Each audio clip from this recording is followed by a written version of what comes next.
Who the fuck's this stranger? I know it's been a little while. I was fucking cranking these things out at a rate of knots, and I entirely plan on getting back to that kind of ridiculous schedule at some point. Life's been kicking my ass, work's been kicking my ass. I have been kind of continuously getting records in, despite the silence. If you follow me over on Instagram, you will see those. But yeah, I do plan on doing some kind of vinyl update videos at some point, because if you saw the stack of records here that I'm still yet to file away, you'd be pretty fucking astounded that I've got any money left for a house and God knows what. But yeah, so this vid isn't actually going to be like a collection update or anything like that. What I'm going to do today is a CD review, basically. So this is an album that just came in over the last couple of days. I've been dying to talk about it. I've written out some notes, good and bad, and I'm going to give it a rating during this video as well. This is one of my favourite bands in the entire world, so I just had to talk about it. It's actually what we've got going on in the background as well. But yeah, basically sit back and relax for that momentarily. First of all though, I want to say a quick and huge thank you to everybody who keeps continuing to subscribe, like, comment. It's been massively appreciated. I am still reading the comments even though I'm like going to work and back. I'm constantly kind of active on there even if I'm not uploading. So yeah, it's been great to see. And shout out whoever said I had hair like Mikel Arteta. That was a fucking niche insult, I assume. Very much appreciated that. Yeah, so I'm equipped with some coffee, some Diet Coke, and some chocolate fingers, just to get me through this thing. Don't tell me I don't know what the fuck I'm doing over here. But yeah, so the album that I'm going to be talking about today is, as I say, from one of my favourite bands in the world, based out of Australia. You'll have seen the video title anyway, so no shocks here. This is Black Magick SS, with their fourth full-length album entitled Burning Bridges. This thing came out not last week, oh, it might have been last week. I think it was the back end of last week, maybe last Thursday or something, and if you're watching this at any point in the future, that was completely unhelpful. We're in March 2023. But yeah, so this just turned up over the last couple of days, so I'm going to, in depth, have a look at it, talk about the good and bad, rate it, and yeah, hopefully you enjoy. I don't really have many requests for kind of single album reviews, so hopefully this isn't an absolute shit show. I'll just try my best, basically. My notes are probably in the wrong order as well of like the way I want to speak about them, sorry. But I'll just see what happens, I guess. Yeah, so let's get into it. So these guys, as I say, are based out of Australia. Mysterious band. I don't think it's really known, like, officially who the band members are. But I think it might be a three-piece band if I've not just completely fucking pulled that out of my arse. They're on, this was put out, through Creep Purple Productions, which is a label kind of specialising in the occult and doom metal. They're based out of Lithuania. Very, very cool label. Go and give them a bit of support if you can. Yeah. So, if you don't know anything about this band, they basically play a kind of psychedelic occult rock, but they mix blackened vocals into it. So there have been a lot of kind of copycat bands, or like sort of homage bands that have kind of adopted this sound, and they've kind of created their own genre. But these guys are very much the kind of, I don't know, forerunners of this kind of sound. Very unusual. Their first album, Kaleidoscope Dreams, was excellent. Quite a short release, but very, very good. Kind of dirty production. Then we had Spectral Ecstasy, which was probably my favourite, and to date is my favourite Black Magick SS release. Which was just splendid songwriting chops across the board. And then we got Rainbow Nights, which, a lot like this one, kind of brought their sound a bit further along with a kind of production shift, which I will get into with this one. But yeah, so that's basically their full-length discography. Splendid band. Every single one of their tracks is a banger. Go and check it out. Very synth-heavy all the way through. And yeah, very unique. The first thing you notice about this new release, Burning Bridges, is the kind of shift from the staticky kind of lo-fi production that was sort of prominent on the first two releases. It's pristine, I would almost say. So Rainbow Nights was very much kind of cleaned up, but Burning Bridges, they've just gone all out kind of synth pop sort of like production value, and in some ways it works, in some ways it doesn't. So in the way in which it works, the guitar solos here are kind of way more prominent. So on Rainbow Nights they did bring out the guitar solos a bit more kind of aggressively. Lots of sort of spacey moments. The track Kali, I think, had an insane solo, something we hadn't heard from these guys before. And this one kind of cranks those up kind of tenfold, really. There's pretty much a solo in every single track, which I kind of appreciate, which means the synths have kind of been dialed down a bit. The lead work and riff work in general has just kind of been sort of pushed forward in the kind of list of priorities, if you will. So the synths are very much there just to kind of help out with the sound, help fill it out.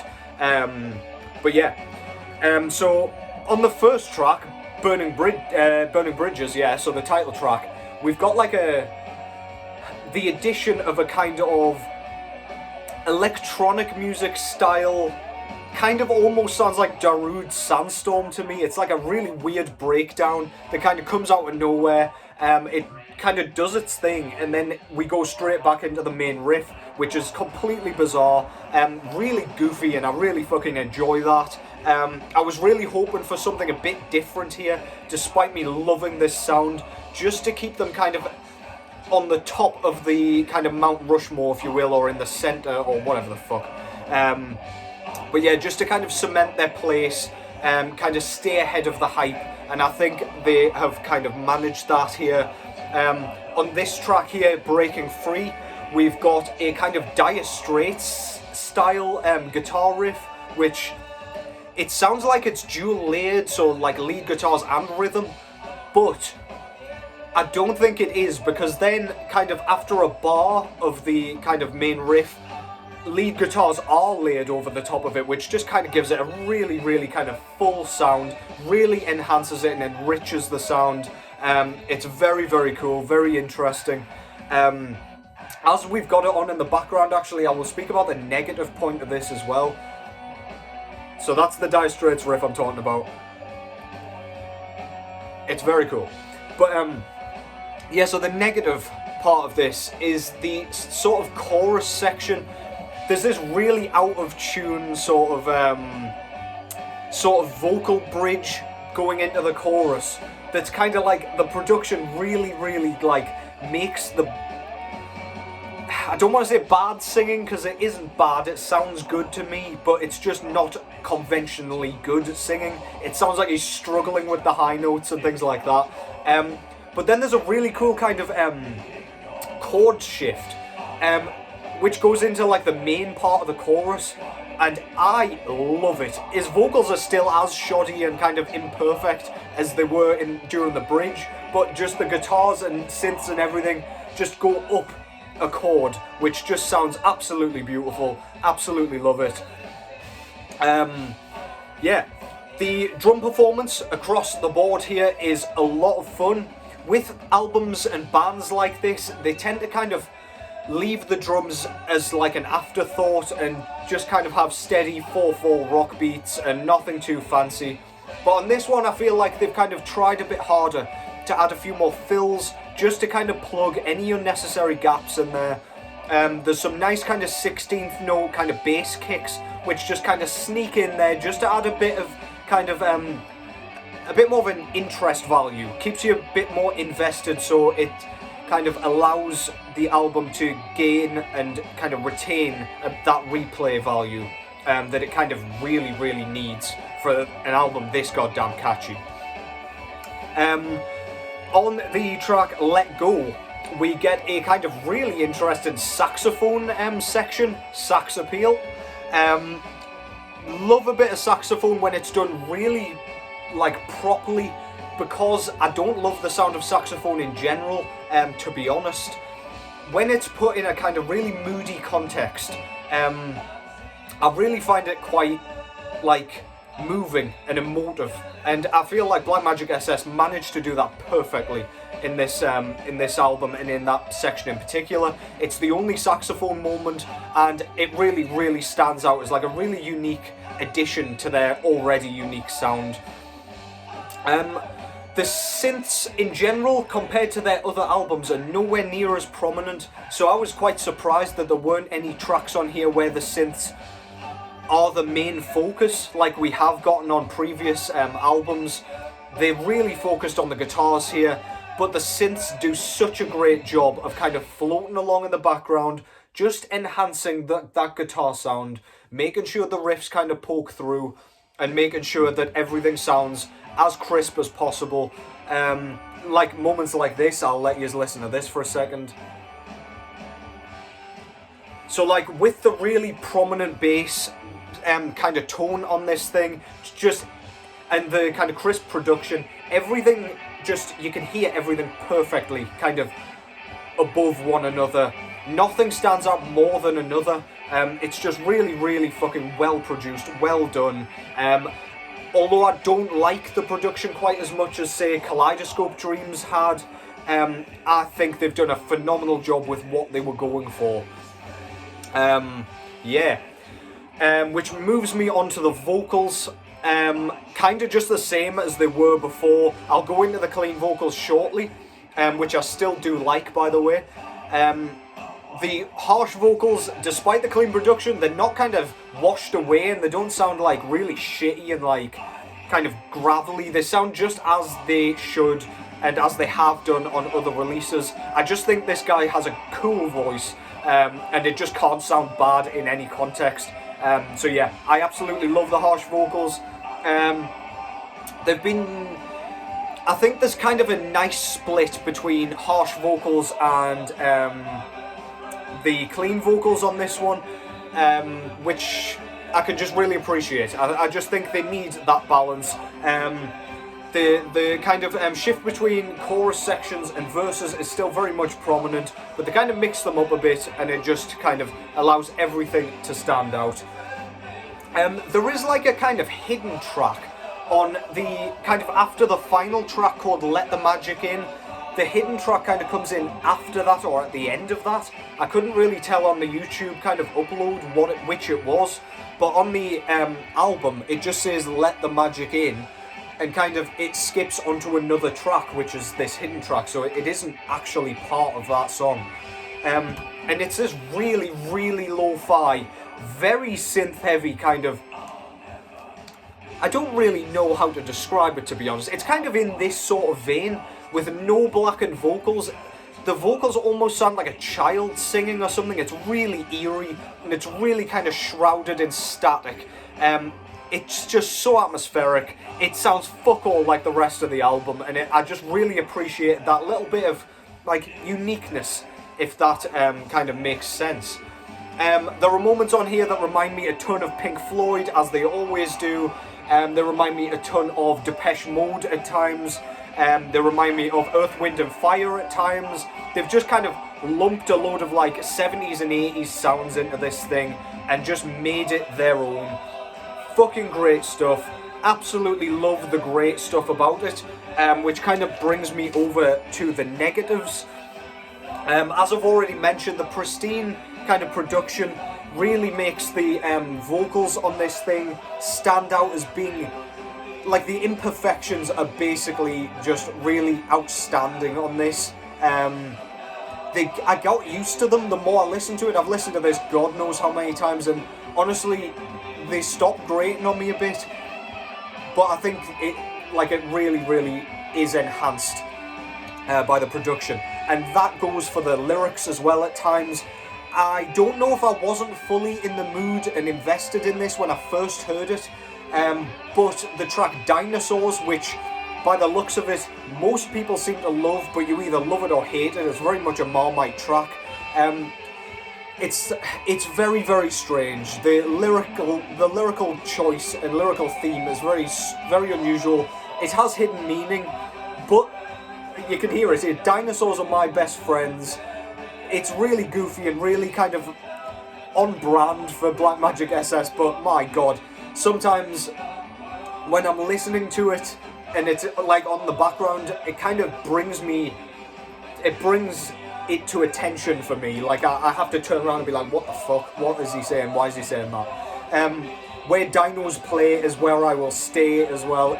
It's a great lyric, but when I can hear it properly, I don't know if I love it quite as much as I would have if it was kind of shrouded in the lo-fi kind of static, if you will. I just think I would have found that a bit more tongue-in-cheek and a bit more clever. But regardless, nitpicking, I actually do like that track in general. The synths are very cool. And the chorus, like, despite the lyrics, is very well done. There is also an unbelievable solo in that track, which is undeniable. They're excellent at solo writing. But yeah, absolutely great stuff, really. They're just kind of nitpicky things, I suppose. I love this band. I will be picking up the vinyl when that comes about, if I manage to, because I know how fucking popular these guys are, but I'm sure I will at some point. I'm going to give this, despite its kind of imperfections, I'm going to give it an 8.6 out of 10. I find the good bits absolutely fucking fantastic and basically flawless and very much kind of like follow-ons from their previous work. The nitpicky stuff, I hope they kind of iron out a bit with the next release, but I just see a direction that this band's going in, and I think it is towards the kind of cleaner, more crisp stuff, just so they can add a few more of those kind of 70s, 80s pop kind of rock and whatever elements to it, which is fine by me. I don't think this band will ever kind of lose me. I think I'm a lifelong fan, to be honest, and this is just a fucking great addition to their discography. That's an 8.6 for Black Magick SS, Burning Bridges. Great stuff. I'll go through some of the aesthetics here just while I'm here. They've changed their logo up a bit. It's kind of in sort of bubble writing, and the SS is not in your kind of typical context, shall we say. Yeah, very cool. Then you've got some like astronauts with fencing swords for some reason, with their space shuttle and very cool looking Earth in the background. I just love this layout. I think they did a fucking cool job with that artwork and everything. Again, very on brand for Black Magick SS, nothing too serious. Back cover, very simple, as all of their albums are.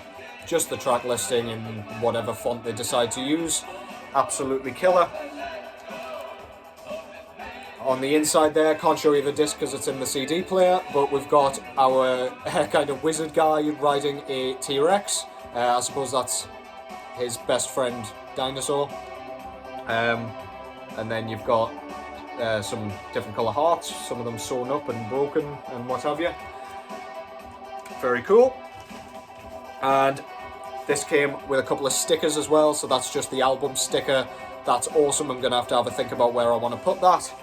And we've got a Creep Purple Records kind of 3D glasses sticker there as well, which is just fucking awesome.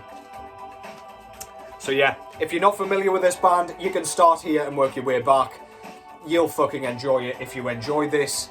Yeah, please go and check this out. Don't let the kind of synths and like zany kind of description put you off. It's kooky, it's very different. It deserves all the praise that it gets. This band clearly hasn't allowed the hype to get to their head. They're just doing whatever the fuck they want, and that is aces in my book. Black Magick SS out of Australia, Burning Bridges, their brand new album, 8.6. So yeah, I kind of blazed through that. I don't know if I missed some stuff out. I don't know if that seemed quick or what. But let me know if you enjoyed that. I might film a vinyl update right now and see if I can get that out. Not tomorrow, but the day after. If not, it's all good. It will be done at some point. But yeah, I've got a handful of records to show you guys, as well as a few kind of top 10s and like starter packs and things that I've been kind of formulating in the background, even though I haven't been uploading anything. But yeah, thankfully this vid wasn't too long. Hopefully you enjoyed it. Let me know if you did. Let me know if you've got any hot takes, or if I did and you're gonna call me a dumbass, that's fine. Yeah, sorry about the wait. I'm gonna try and fucking cut that out now that I'm like settled a bit. Take care as always, and I'll catch you in the next one.